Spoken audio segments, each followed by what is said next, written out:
Now, the number of people who have died on Kenya's roads between 1st January and 28th September is higher than those that lost their lives in the same period in 2024. The highest number of people who have died on the roads are pedestrians, while the largest percentage increase in deaths is on motorcycles. Now, let's take a look at some data from the National Transport and Safety Authority, NTSA, covering 1st January to 28th September 2024 and 2025. So first, look at the class of victims in regards to the different categories. And now this is between January 1st and September 28th.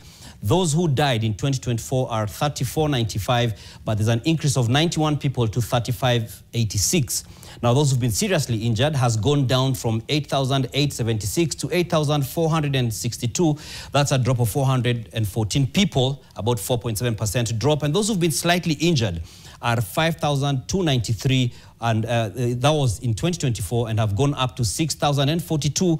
That is 749, which is an increase of 14.2%. So we are saying in terms of the data that we have an increase in the number of those who got slightly injured, fewer people got seriously injured, and a slight increase in those who died. In the total for 2024, in terms of those who got, who are found to have injuries or fatalities in 2024 was 17,664, while those in 2025 were 18,090, a 2.4% increase between the 2 years.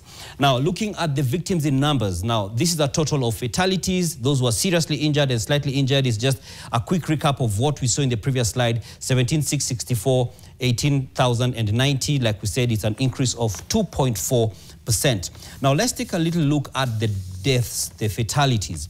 Now, the pedestrians who died were the most. In 2025, we had 1,340 people who have died so far between January 1st and September 28th.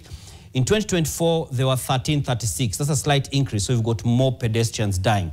But then here we have motorcyclists who are, we have 922 motorcyclists who've died compared to 834, an increase of 10.6%. So you can see while the absolute numbers are not as high as those of pedestrians, the percentage increase is higher.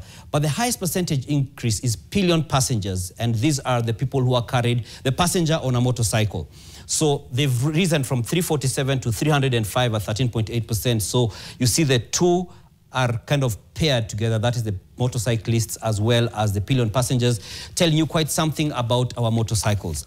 Drivers, we have 323 who've died so far this year compared to 292 in the same period, and that's an increase of about 10.6%. Passengers, 603 this year, down from 669. That's about just under 10% drop. And pedal cyclists have we've lost 51 people so far compared to 2024's 59. And the total number of deaths on the roads between 1st January to 28th September 2025 stands at 3,586, and in 2024 the total was 3,495. And so this 3,586, just for some context, is the number of deaths in 270 days. When you do the quick math, you find that on a day, on the roads alone, we're not talking about illnesses or otherwise, those who are who died on the roads is an average of 13 to 14 people every day.